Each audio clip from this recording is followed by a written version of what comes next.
ഡിസൈനുകളിലും ഒക്കെ ഇത് എങ്ങനെ ഉണ്ടാക്കുന്നു എന്നുള്ള അത്ഭുതം എനിക്ക് ഉണ്ടായിട്ടുണ്ട്. അതുപോലെ വളരെ ഭംഗിയുള്ള ബാഗുകളും പേഴ്സുകളും തീരെ വിലക്കുറവിൽ നമ്മൾക്ക് വാങ്ങിക്കുവാൻ സാധിക്കും. ഇത് വില കൂടിയ ലെതറിൻ്റെ ഒന്നും അല്ല, വില കുറഞ്ഞ റെക്സിൻ വെച്ചിട്ടുള്ള പദാർത്ഥമാണ്. അല്ലെന്നുണ്ടെങ്കിൽ തുണികളുടെ ആയിരിക്കും, അല്ലെന്നുണ്ടെങ്കിൽ ചാക്കിൻ്റെ വെച്ചിട്ടുള്ള ഒരു മെറ്റീരിയൽ വെച്ചിട്ടുള്ള ആയിരിക്കും. ഇങ്ങനെ പലതരം മെറ്റീരിയൽസ് വെച്ചിട്ടുള്ള ബാഗുകളും പേഴ്സുകളും നമുക്ക് ഡെയിലി യൂസിന് ആവശ്യമായിട്ട് കിട്ടും.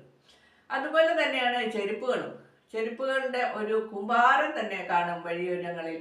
ഇത് തീരെ വില കുറഞ്ഞ ചെരുപ്പുകളായിരിക്കും, വളരെയേറെ ഭംഗിയും. പക്ഷെ വളരെ കാലം നിലനിൽക്കുന്ന ചെരുപ്പുകളായിരിക്കില്ല. 3-4 മാസമൊക്കെ കഴിയുമ്പോൾ നമ്മൾക്ക് ഇത് കളഞ്ഞിട്ട് പൊട്ടിപ്പോവും, വേറെണ്ണം വാങ്ങിക്കേണ്ടി വരും. എങ്കിലും ഇത് നമ്മൾക്ക് ഒരു കടയിൽ പോയി കഷ്ടപ്പെട്ട് പോയി ഒരു ചെരുപ്പ് വാങ്ങിക്കേണ്ട ആവശ്യം വരുന്നില്ല. റോഡിൽ കൂടെ നടന്നു പോകുന്ന സമയത്ത് കയ്യിലുള്ള പൈസ വെച്ചിട്ട് ഒരു ചെരുപ്പ് നമുക്ക് വാങ്ങിക്കുവാൻ സാധിക്കും. അങ്ങനെയുള്ള സൗകര്യങ്ങളാണ് ഈ വഴിയോര കച്ചവടം കൊണ്ട് സാധിക്കുക.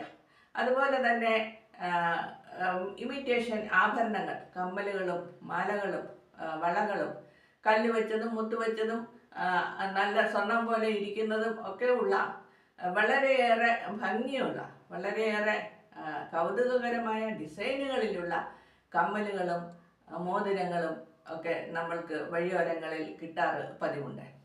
ഇതൊക്കെ വാങ്ങിയിട്ട് പോകുമ്പോൾ മനസ്സിനുണ്ടാകുന്ന സന്തോഷം വാങ്ങിച്ചാലും ഇല്ലെങ്കിലും ഈ കാഴ്ചകളൊക്കെ കണ്ടുകൊണ്ട് ഒരു റോഡിൻ്റെ അറ്റം മുതൽ മറ്റേ അറ്റം വരെ പോയിട്ട് തിരികെ വരുമ്പോൾ നമ്മൾക്ക് ആവശ്യമുള്ള വളരെയേറെ സാധനങ്ങൾ നമ്മളുടെ കയ്യിലുണ്ടാകും. ഒരു സാധനം നമ്മൾ വേണ്ടത് വീട്ടിലേക്കോ നമ്മളുടെ ആവശ്യത്തിനോ വേണ്ടത് അത് ഒരു കടയിൽ ഇന്ന സാധനം എനിക്ക് വേണം എന്ന് ഉദ്ദേശിച്ച് ആലോചിച്ച് വേണ്ടിയിട്ട് നമ്മൾ പോകേണ്ട ഒരു ആവശ്യം വരുന്നില്ല. ഇതിന് നമ്മൾ റോഡിൽ കൂടെ പോകുന്ന സമയത്ത് വേറെ എന്തെങ്കിലും ജോലിക്ക് പോവുകയായിരിക്കും, അല്ലെങ്കിൽ വേറെ എന്തെങ്കിലും ആവശ്യത്തിന് പോവുകയായിരിക്കും, ഇല്ലെങ്കിൽ വെറുതെ നടക്കാൻ പോവുകയായിരിക്കും. അങ്ങനെ പോകുന്ന കൂട്ടത്തിലായിരിക്കും നമ്മൾ ഈ റോഡരികിൽ ഈ ഒരു സാധനം കാണുക.